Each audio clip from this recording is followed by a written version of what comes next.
নাজমুল, পরিবেশ দূষণ রোধে ট্যানারির বর্জ্য ব্যবস্থাপনা নিয়ে কি পদক্ষেপ গ্রহণ করা হয়েছে জানাবেন।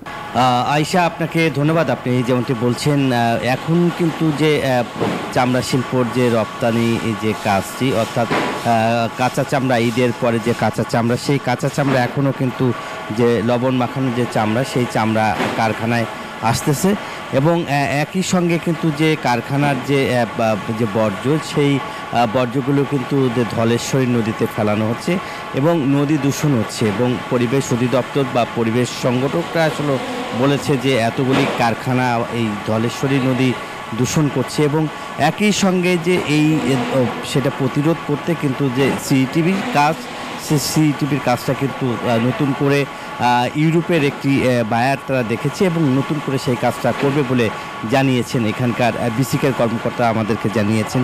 এবং চামড়া শিল্পের আমরা দেখেছি এবার ঈদে প্রায় 11.5 লক্ষ যে কোরবানির চামড়া, সেই চামড়া কিন্তু লবণ মাখা চামড়া কারখানায় ঢুকেছে। সেটা কিন্তু কারখানায় ঢোকার পরে সেই ওয়েট ব্লুর কাজটা তারা করছেন। একই সঙ্গে কিন্তু যে চামড়াগুলি যে লবণ মাখানো হয়েছিল, সেই চামড়া ঢাকার বাইরের যে চামড়াগুলি এখন কিন্তু কারখানায় আসতে শুরু করেছে। এই ছিল আমার কাছে সাভারের চামড়া শিল্প সর্বশেষ খবর।